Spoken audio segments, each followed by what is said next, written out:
Shalom à tous. Que la grâce et la paix du Seigneur reposent sur vos vies. Nous sommes encore là ce matin pour parler de notre thème d'hier. La mission, le salut des âmes, une urgence aujourd'hui. Le salut des âmes est une urgence parce que nous tendons vers la fin des temps. Partagez la vidéo, partagez la vidéo, partagez la vidéo. Invitez des amis, partagez la vidéo. Nous sommes beaucoup assis.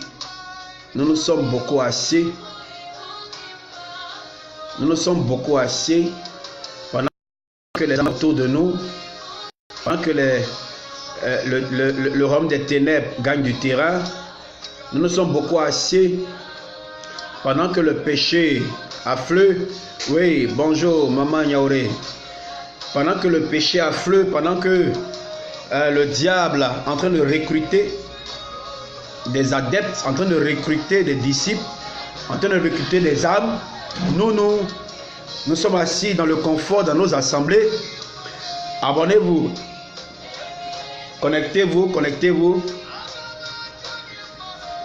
invitez des amis, partagez la vidéo pour que plusieurs chrétiens, plusieurs frères et sœurs puissent entendre ce message. Et hier nous avons commencé en parlant de la notion de la mission. Et aujourd'hui nous allons parler du caractère missionnaire de Dieu.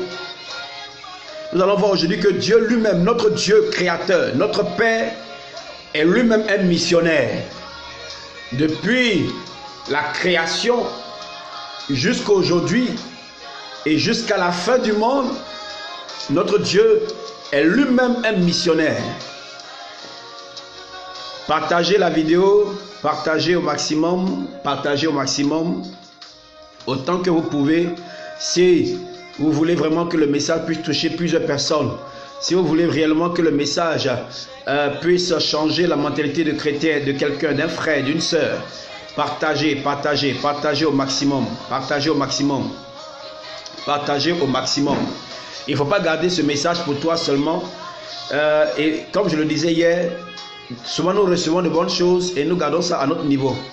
Mais si tu veux que beaucoup de personnes puissent bénéficier de ces moments, bénéficier de ce message, bénéficier de cet enseignement, il faut partager la vidéo. Partagez la vidéo.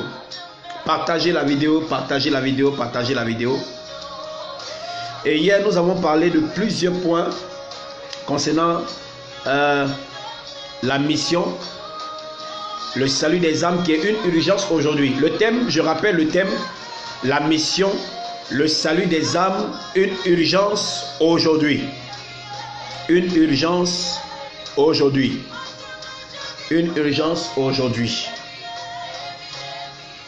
Nous ne sommes pas sur terre au hasard. Nous n'avons pas accepté Jésus pour rien. Mais tout est fait pour un but bien déterminé. Un but bien déterminé. Et je vous rappelle, par la grâce de Dieu, j'ai pu ouvrir ou créer une chaîne YouTube consacrée au message de la parole de Dieu, mais aussi consacrée à l'actualité chrétienne dans le monde. Donc vous pouvez vous abonner, c'est Dunamis TV. Vous pouvez vous abonner aussi à cette chaîne de télévision. La mission, le thème, je le rappelle, la mission, le salut des âmes, une urgence aujourd'hui.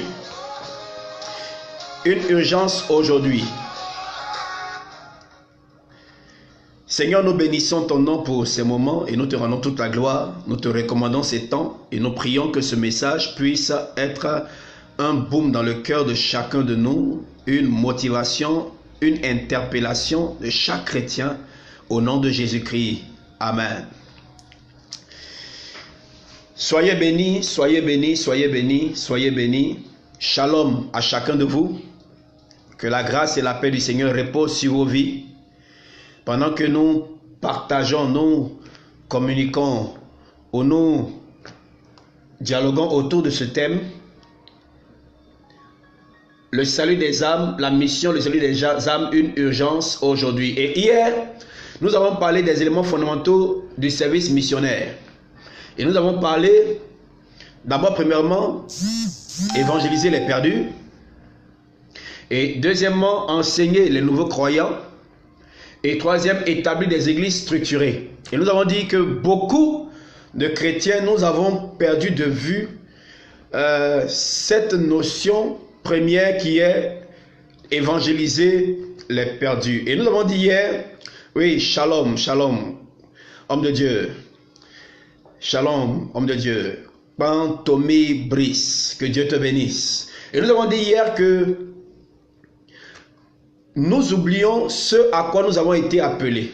Nous avons été sauvés pour sauver. Ou nous avons été sauvés pour être des instruments de salut. Parce que si aujourd'hui, vous et moi, disons que nous sommes chrétiens, vous et moi, disons que nous avons accepté Jésus, c'est parce que quelqu'un, quelque part, a accepté de se laisser utiliser par le Seigneur pour que nous soyons sauvés aujourd'hui. Beaucoup, nous nous plaisons dans nos bureaux, nous nous plaisons dans nos quatre coins, quatre murs climatisés. Nous voulons que les gens viennent à nous, nous voulons que les âmes viennent à nous, et nous ne partons pas vers les âmes.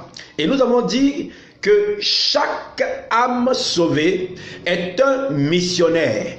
Chaque âme sauvée est un missionnaire. Chaque chrétien est un missionnaire. Le travail missionnaire ou le travail d'évangélisation ou le travail de salut des âmes ne concerne pas seulement que les pasteurs, ne concerne pas seulement que les évangélistes de ministère, ne concerne pas seulement les prophètes, ne concerne pas seulement les apôtres, ne concerne pas seulement les enseignants, mais cela concerne tout enfant de Dieu. Celui qui a donné sa vie aujourd'hui à Jésus est automatiquement un missionnaire.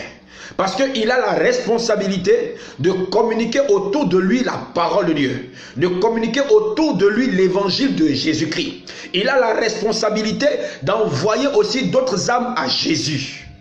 Donc, vous et moi, nous sommes missionnaires. Nous sommes appelés à gagner des âmes. La mission que Jésus a donnée à ses disciples ne concernait pas seulement les appelés 12 apôtres, ou peut-être les 11 qui étaient là, mais cela concerne tout enfant de Dieu.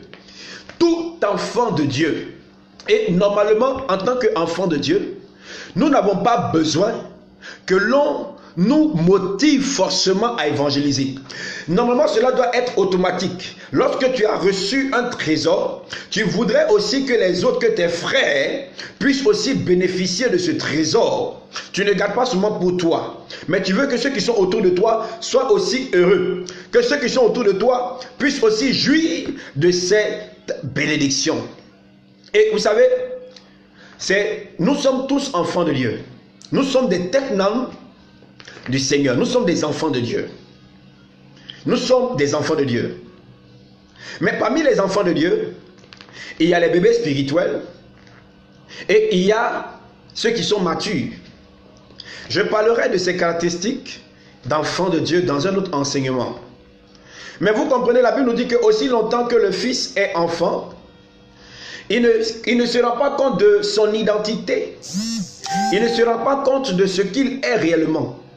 Et à lui, on doit lui dire fais ceci, fais cela, monte ici, va là-bas, descends ici, descends là-bas. Mais lorsque le Fils devient mature, alors il est conscient de son statut. Il est conscient de sa responsabilité. Il est conscient du fait que il est chargé de prendre soin de la maison familiale, de prendre soin des biens de son père. Il est chargé de faire la promotion des biens de son père ou de chercher à faire croître, à faire grandir, à faire prospérer la maison de son père. Donc, en tant qu'enfant de Dieu, nous devons comprendre quelque chose. Nous devons comprendre que nous sommes des missionnaires. Nous avons un rôle à jouer. Nous avons une responsabilité. Nous devons impacter tout autour de nous ceux qui ne connaissent pas Jésus en leur annonçant la bonne nouvelle de Jésus-Christ. en leur prêchant la bonne nouvelle de Jésus-Christ. Nous sommes des enfants de Dieu. Nous avons été rachetés par le sang de Jésus. Nous sommes nés de nouveau. Notre statut a changé. Notre identité a changé. Et notre identité aujourd'hui, c'est fils et filles de Dieu. Nous sommes enfants du royaume de Dieu. Et notre devoir, c'est d'amener plusieurs qui sont autour de nous, nos parents, nos amis, nos frères, nos sœurs, à entrer dans ce royaume. Donc notre responsabilité, c'est de leur communiquer cette bonne nouvelle de Jésus-Christ. Oui, parce que plusieurs, tant bien qu'ils sont vivants physiquement, mais ils sont morts spirituellement. Et si tu as la vie de Jésus en toi, ta responsabilité, c'est maintenant de communiquer cette vie autour de toi. Et nous avons dit, lorsque les âmes sont sauvées, il faut aussi les enseigner. Nous allons détailler ça plus loin. Et ensuite, bâtir ou construire des églises structurées. Nous allons voir l'importance de bâtir des églises structurées. Parce qu'aujourd'hui, beaucoup de personnes disent qu'on n'a pas besoin de temple. Beaucoup de personnes disent que non, ça c'est à l'image des choses du monde. Ils voient cela comme des choses diaboliques, des choses mondaines. L'église, c'est nous l'église, on n'a pas besoin de bâtir un temple. Tout ça. On va parler de tout ça plus tard. On va parler de tout ça plus tard. Mais laissez-moi vous dire aujourd'hui, nous allons parler du caractère missionnaire de Dieu. Tout disciple accompli est comme son père, comme son maître. Lorsque des fois un père dit à ses enfants, à son enfant, toi tu ne me ressembles pas, c'est pas forcément physiquement. Mais souvent lorsqu'un père dit cela, il parle du caractère. Ça veut dire que tu ne fais pas comme moi. Tu ne te comportes pas comme moi. Tu n'agis pas comme moi. Tu vas comprendre que tu as obligation d'être missionnaire autour de toi. Dans ton entreprise, dans tes activités, à la maison, dans ta famille, auprès de ton entourage. Tu es appelé à être un missionnaire. La Bible nous dit que l'homme a péché en mangeant le fruit défendu que le Seigneur lui avait défendu de manger. Mais ce qui attire notre attention ici, c'est le fait que Dieu donne un message à l'homme. Il dit à l'homme, au serpent, je mettrai inimité entre toi et la femme, entre sa postérité et ta postérité. Celle-ci t'écrasera la tête et tu lui mordras au talon. Le Seigneur était en train d'annoncer la bonne nouvelle à l'humanité. Donc laissez-moi vous dire que le tout premier qui a annoncé la bonne nouvelle, c'est Dieu lui-même. C'est Dieu lui-même. Et on appelle cela, les théologiens appelaient cela le proté-évangélium. Le premier évangile, le tout premier évangile a été annoncé par Dieu lui-même. Lorsque l'homme a chuté dans le jardin d'Éden. Donc Dieu, dans sa préscience, avait déjà préparé le moyen du salut. Parce que Dieu n'est surpris par aucun événement. Il est celui qui connaît la fin avant même que ça ne commence. C'est pourquoi j'aime beaucoup ce chant qui dit qu'il est celui qui connaît la fin avant le commencement. Il n'est pas surpris par quoi que ce soit. Il n'est pas surpris par quoi que ce soit. Et Dieu, sachant que le péché allait rentrer dans le monde, a pourvu au moyen du salut avant même la fondation. Avant même la fondation, il a pourvu au moyen du salut en la personne de Jésus-Christ. Alors pour que le peuple, le monde puisse rentrer dans cette perspective de salut, Dieu s'est choisi un peuple. Et ce peuple-là, il a choisi Abraham. Et d'Abraham est né un peuple, le peuple d'Israël. Et toutes les nations de la terre devaient venir à Israël pour recevoir le salut, pour être en communion, en relation, ou on peut dire en réconciliation avec Dieu. Alors, Dieu travaillait à travers son peuple Israël. Et lorsque le peuple a été en esclavage en Égypte, Dieu suscita un homme, il suscita Moïse. Dieu libéra son peuple d'Égypte et Dieu l'établit sur le territoire de Canaan. Et certains géographes ou certaines personnes ou commentateurs disent que lorsque nous regardons bien la carte, Israël se trouve au centre de la terre. Ça, certains défendent, certains ne défendent pas, mais on peut le prendre aussi comme ça. Mais pour eux, c'est un signe pour montrer que d'Israël, tout le monde devait venir à Israël pour recevoir le salut, pour être sauvé. Et nous étions dans la dispensation du Père, qui suscitait des prophètes, suscitait des rois, pour pouvoir se faire connaître aux autres nations. Parce que laissez-moi vous dire que lorsque l'homme a péché, quelque chose un vide est resté dans la vie de l'homme. Et ce vide ne pouvait être comblé ou ne peut être comblé que par Dieu. C'est pourquoi vous verrez que certains disent je cherche la paix. Vous voyez les Bouddhas et autres qui parlent de la paix intérieure. Laissez-moi vous dire que cette paix intérieure, cette paix réelle ne peut être comblée que par la personne de Jésus-Christ.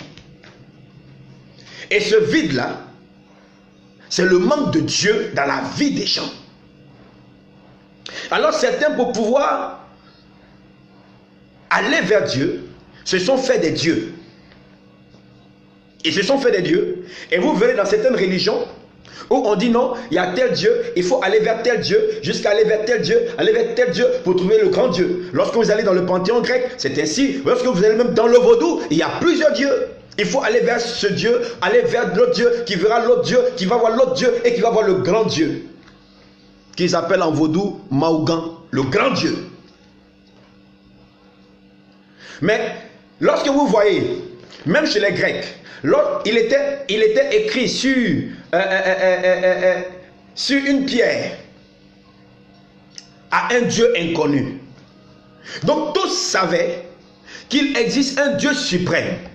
Mais pour eux, c'est impossible d'atteindre ce Dieu suprême-là. Alors pour atteindre ce Dieu suprême, il faut passer par plusieurs dieux pour atteindre ce Dieu suprême. Et Dieu est descendu vers les hommes en se choisissant un peuple, le peuple d'Israël. Et le Seigneur dit que de toi viendra le silo. Il dit à Abraham, de par toi toutes les nations de la terre seront bénies.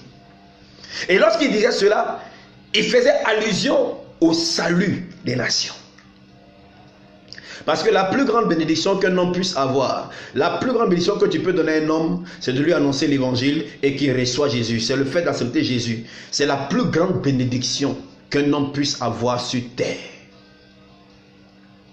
C'est la plus grande bénédiction qu'un homme puisse avoir sur terre. Notre Dieu lui-même a un caractère missionnaire.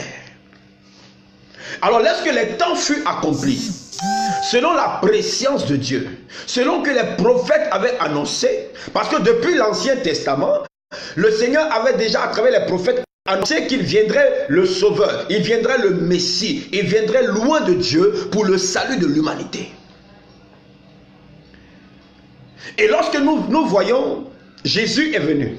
Et lorsque Jésus est venu, la Bible nous dit que lui-même n'a pas caché ce caractère missionnaire. Tout au long de son ministère, le Christ se considérait comme un envoyé. Jésus s'est toujours considéré comme un envoyé.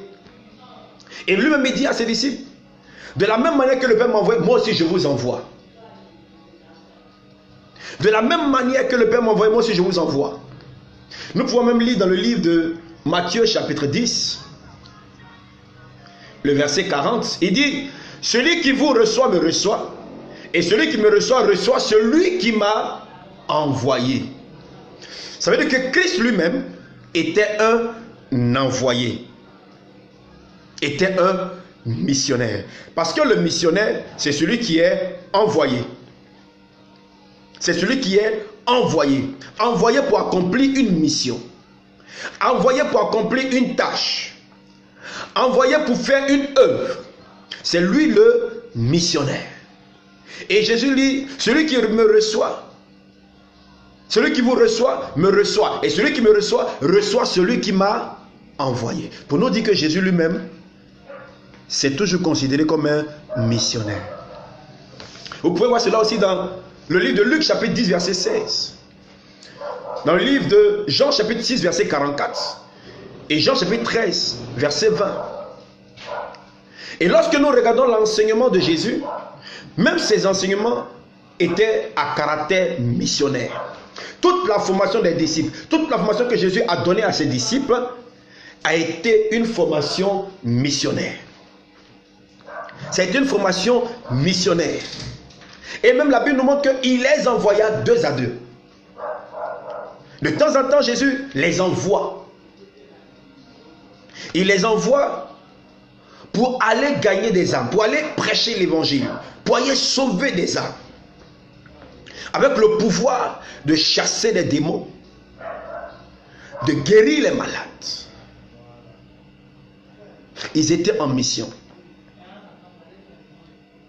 Donc tout le temps que Christ est venu faire sur la terre, il était venu pour accomplir une mission. Pour accomplir une mission. Et le summum de cette mission, on peut dire, l'accomplissement total de cette mission, c'était par sa mort à la croix. Sa mort expiatoire à la croix. Afin que tous ceux qui croient en lui soient sauvés.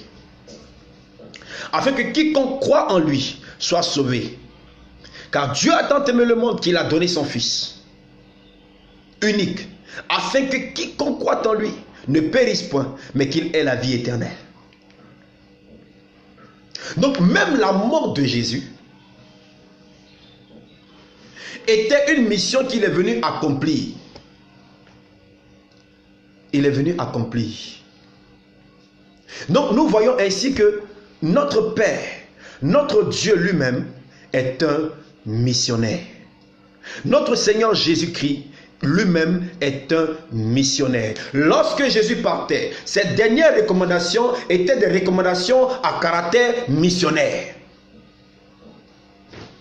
Ces dernières recommandations étaient des recommandations à caractère missionnaire.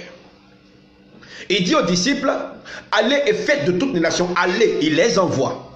Et faites de toutes les nations des disciples, les baptisant au nom du Père, du Fils et du Saint-Esprit. Il dit dans Actes chapitre 9, verset 8, vous serez mes témoins à Jérusalem, dans toute la Judée, dans la Samarie, jusqu'aux extrémités de la terre. Cela lorsque l'Esprit de Dieu descendra sur vous. Descendra sur vous. Alors, frères et sœurs, si notre Dieu est lui-même un missionnaire, si notre Dieu, depuis la chute de l'homme, a travaillé au salut des hommes, ce n'est pas toi et moi qui allons nous asseoir pour dire les gens qui sont destinés au salut seront sauvés. Paul même le dit. Comment seront-ils sauvés s'il n'y a personne qui prêche, qui leur annonce l'évangile? Et comment il y aura des gens qui leur annoncent l'évangile si personne n'est envoyé? Regarde autour de toi. Combien de personnes sont autour de toi qui ne connaissent pas Jésus? Combien de personnes sont tes amis qui ne connaissent pas Jésus? Combien de personnes avec lesquelles tu communiques en longueur de journée qui ne connaissent pas Jésus ou qui n'ont pas Jésus, qui ne sont pas sauvés? Combien de personnes, d'amis que tu as au service, qui ne sont pas sauvés?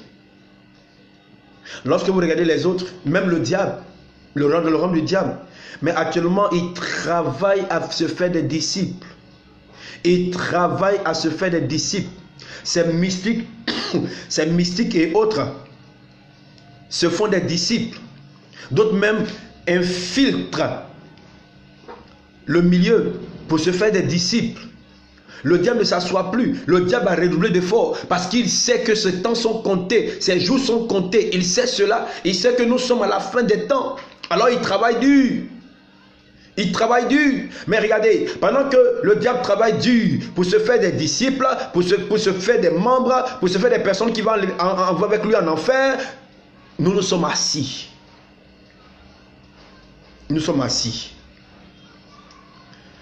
Nous sommes assis. Nous faisons la publicité de nos grands hommes. D'accord, c'est pas mauvais. Tout Seigneur, tout honneur, comme on le dit. Mais Christ, qui est mort pour le salut de l'humanité, il est où? Je le disais hier, on peut tout faire. On peut bâtir de grands édifices. On peut même, je ne sais pas, nourrir toute la terre entière. Mais si on n'a pas apporté Jésus aux gens, on a raté notre mission. Le Dieu que tu sais est un Dieu missionnaire, frère. Le Dieu que tu sais, le Dieu à qui tu appartiens, lorsque tu dis tu es enfant de Dieu, est un Dieu missionnaire. Est un missionnaire. Je le répète, est un missionnaire. Et toi aussi tu es missionnaire. Mais tu es un missionnaire, pour certains, qui sont des missionnaires qui n'accomplissent pas leur mission. Pour d'autres, ils sont pleins dans la mission et ils demandent au Seigneur de leur donner encore plus de force, plus de courage pour accomplir la mission à laquelle ils ont été appelés. À laquelle ils ont été appelés. Le Seigneur t'appelle à parler de lui autour de toi. Peu importe le lieu, que tu sois en Europe, que tu sois en Amérique, que tu sois en Afrique, que tu sois en Asie, quel que soit le lieu, ce que Dieu te demande, c'est que toutes les nations soient sauvées. Et pour que toutes les nations soient sauvées, il faudrait que toi, tu te lèves et parles de Jésus à ceux qui sont autour de toi. Si chacun de nous se met à parler de Jésus autour de lui, si une personne gagne une âme, 2 âmes, 3 âmes, et que chacun fait comme ça, chacun évangélise, combien nous allons gagner au Seigneur? Combien nous allons gagner au Seigneur? Notre Dieu est un Dieu missionnaire. Souvent, nous prenons plus de temps pour nos propres affaires que ceux de Dieu. Nous prenons plus de temps pour nos activités que les activités de Dieu. Mais en tout lieu où tu te trouves, laisse-moi te dire que tu es un missionnaire. Tu es un missionnaire. Accomplis la tâche à laquelle tu as été appelé. Tu es sauvé pour sauver. Tu as été sauvé pour que d'autres soient sauvés. Et je conclue par ceci. Si notre Père n'a pas ménagé d'efforts pour notre salut, nous aussi, nous ne devons pas ménager d'efforts pour le salut des âmes. Pour le salut des âmes. Shalom, shalom, homme de Dieu, Armand. Dieu te bénisse abondamment. Nous ne devons pas ménager d'efforts.